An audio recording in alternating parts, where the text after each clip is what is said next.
Golden. Please. This is my first time in Lake Forest. Okay, so sorry if I got, how much time I got? You got 2 minutes. 2 minutes, okay, so I'm gonna start right away. On May 11th, 9:30 in the morning, I observed on Northeast Street, the street is really, really bad. A truck with 2 people, one holding the truck and the other one getting dirt from the truck. I'm touching the potholes, dirt. I never see anything like it. That's why I came downstairs to find out what was going on. I thought I was living, no. But I've been investing in Lake Forest for 29 years. Purchased my house on 18th Avenue North for 29 years, okay?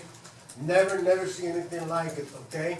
Now, on May 12th, same people, but different truck. They sent a truck with a big machine to cut the panel, and they just put dirt on it.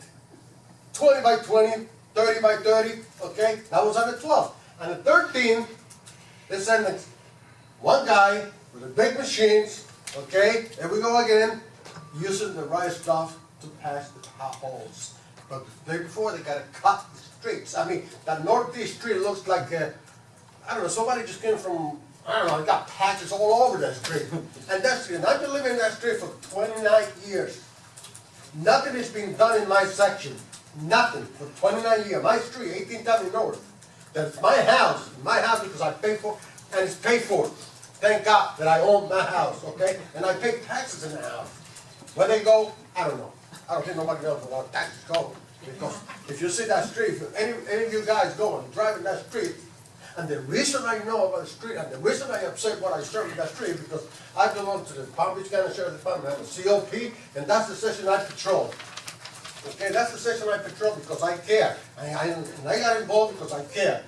Like I said, 29 years in Lake Forest here, and nothing has been done, nothing. That section, oh, I think last year they did 2 streets. They remodeled those streets. Really nice.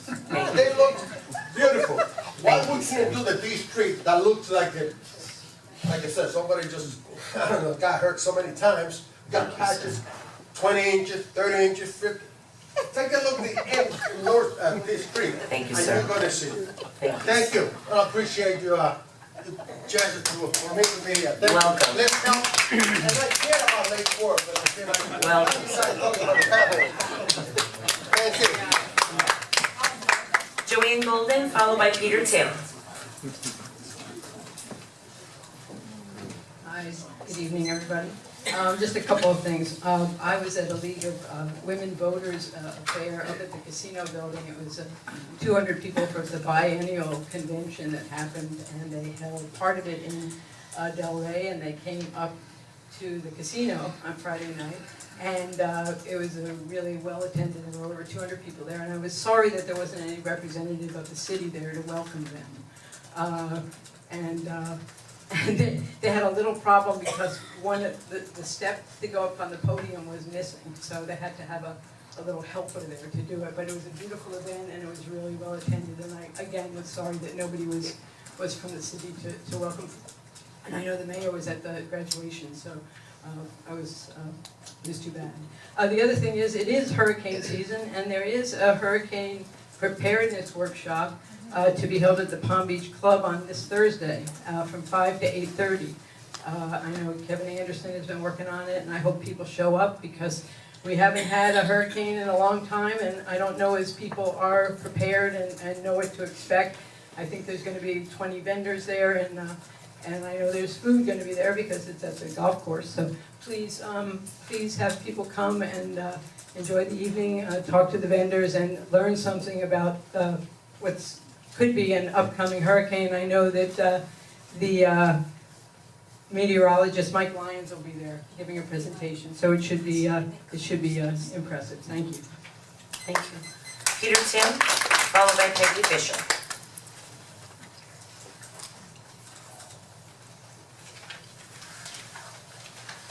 Peterson, North O Street, yes, and I wonder if I will feel as safe driving home tonight as I did last month.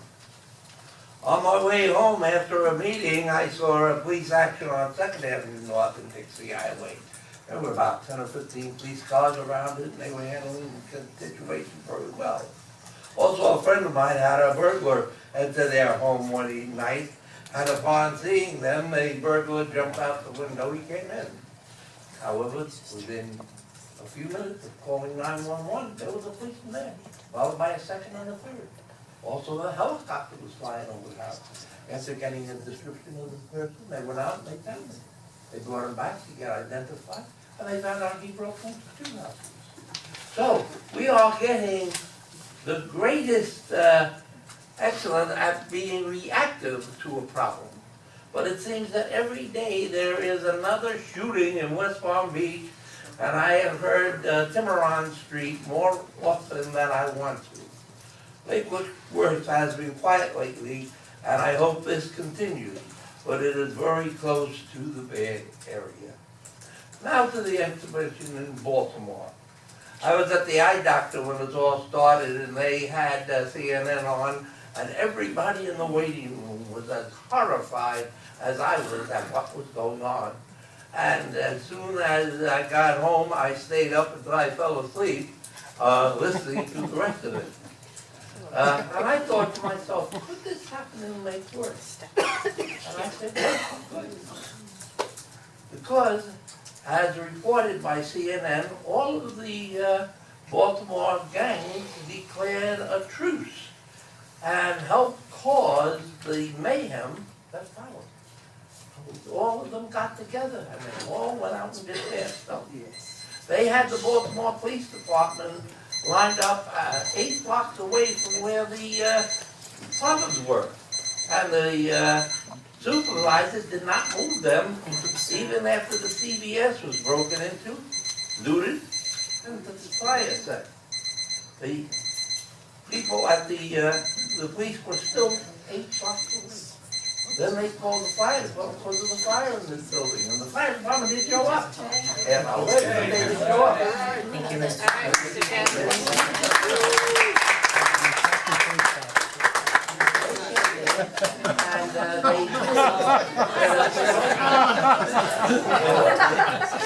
they were nice, and all they done it for. So at that point, only at that point, did we finally get a picture of them moving some of the policemen that were lined up all over the city hall into some vans to be brought down to be where the trouble was. Mr. Tim, can we talk? Huh? Can we talk a little bit later and finish? I'd love to hear the rest of your story, but we're way past the time at this point, I'm sorry. The buzzer rang a while back, a couple minutes ago. So in other words, I do care. you sure? Yeah, I do. I'd actually like to hear the end of the story, and I'd love to talk with you more about it. Well, I guess you're gonna have to wait 2 meets for the rest of it, because I know you're not gonna give me any more time. Mayor, is it my time to speak? I believe you called my name, I'm not sure. Peggy Fisher's up next, thank you. Okay. I don't have your card yet, I'm sorry. To be Thank you. continued. That's to the mayor. Thank you. Thank you.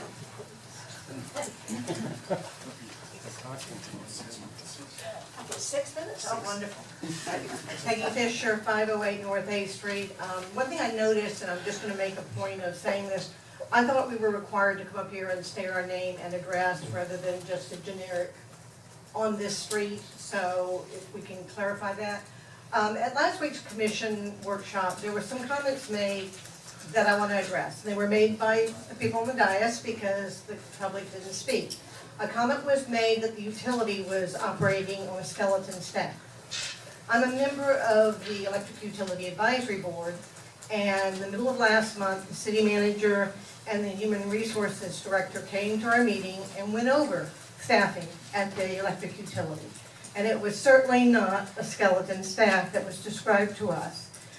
So I don't know where that comment came from. In talking about the energy savings performance contract for Siemens, there were a lot of questions to the city manager about staff's capabilities. And I almost got the impression we were questioning staff's capabilities, which I certainly hope we weren't. because staff did a great job in putting together an RFP in the fall of 2013 and awarding this to Siemens in December of 2013. And staff provided the energy usage figures that were in the RFP. Then we got to the rumor, the latest false rumor about Siemens taking over management of the electric utility. Again, as a member of the Electric Utility Board, I'd like to say this has never been discussed in any of our meetings. It is not one of the 3 avenues for going forward that we have discussed with the City Commission at any point in time and are working on a timeline for. So, seemed to be a lot of miscommunication. There were also some comments at the last commission meeting about outsourcing and implying that the city was going to outsource. Well, I haven't heard that either, and previous commissions proposed that. I don't get more time to? Thank you. Thank you. All right, moving on to the consent agenda. I'll entertain a motion.